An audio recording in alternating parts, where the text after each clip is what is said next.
Mysterious Nord Stream pipeline explosion finally solved by Pulitzer Prize winner.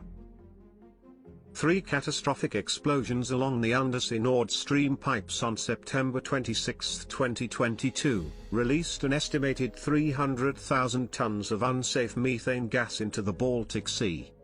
Because of how many bubbles there were as a consequence, they could be seen from space. It's time to identify the true culprit behind the explosion of the Nord Stream pipelines.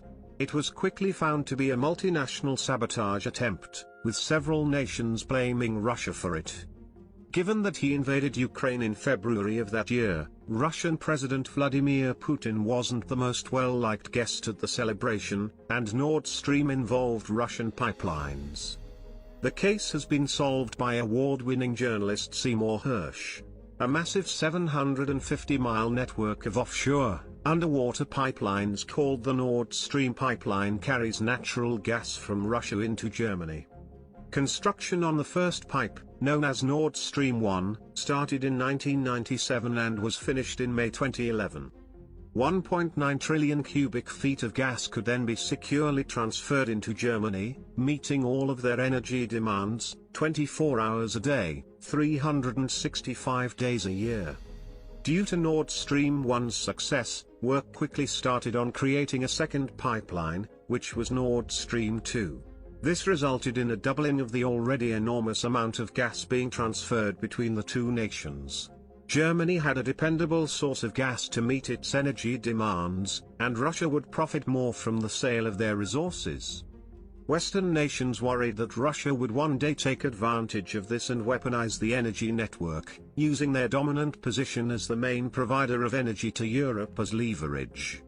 European countries were wary of becoming too engaged in the conflict because they had grown so dependent on that cheap Russian gas in case Russia decided to cut off their supplies.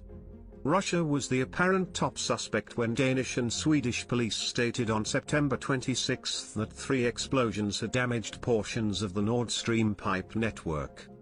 In the vicinity of the leaks, Russian submarines had been seen patrolling, and many items taken from the scene had been determined to have explosive residue.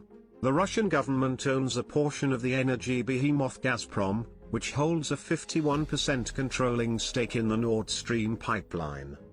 4 additional businesses located in Europe each have a portion of the remaining 49%. Because the Russian government owns Gazprom, every time the business is profitable, so is the government.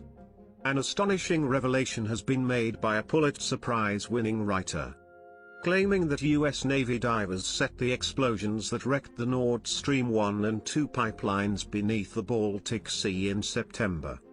He said in a blog post that Americans had 3 of the 4 pipelines constructed to transport natural gas from Russia to Europe sabotaged by remotely detonated explosives. Prior to Joe Biden's inauguration as President of the United States in January 2021, Republican Senator Ted Cruz advanced legislation that would have put pressure on the new leader to impose sanctions on the soon-to-be-completed Nord Stream 2 project.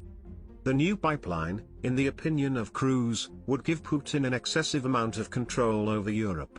In December 2021, 2 months before the arrival of the first tanks in Ukraine, Jake Sullivan, the National Security Advisor for the United States, arranged a private meeting with senior officials from the Treasury, State, and CIA departments, as well as Secretary of State Victoria Nuland.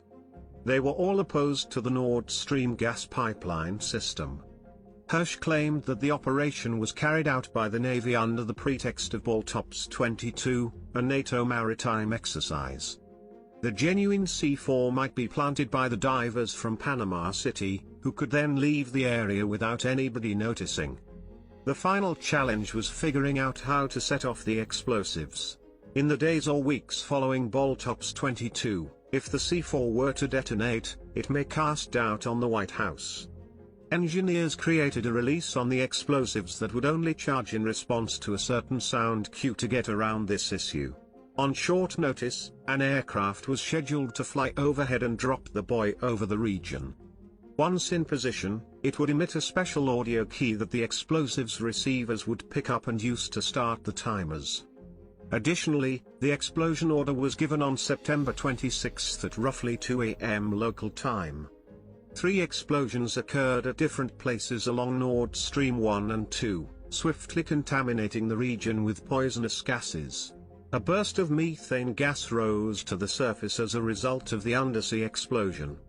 More than 500 million cubic meters of petrol were lost, which translates to 8 million tons of carbon dioxide, or 1/5000th of the world's yearly CO2 emissions. America's political concerns were that Germany and the rest of Western Europe would become addicted to low-cost natural gas supplied by Russia, decreasing European dependency on America.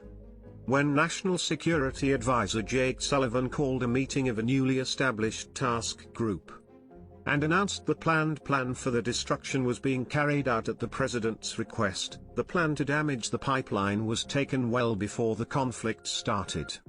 On February 7, US Vice President Joe Biden said, "If Russia invades, there won't be a Nord Stream 2 anymore. We'll put a stop to it."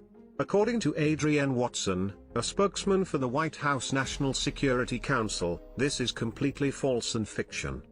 The CIA and State Department representatives both made the identical statement.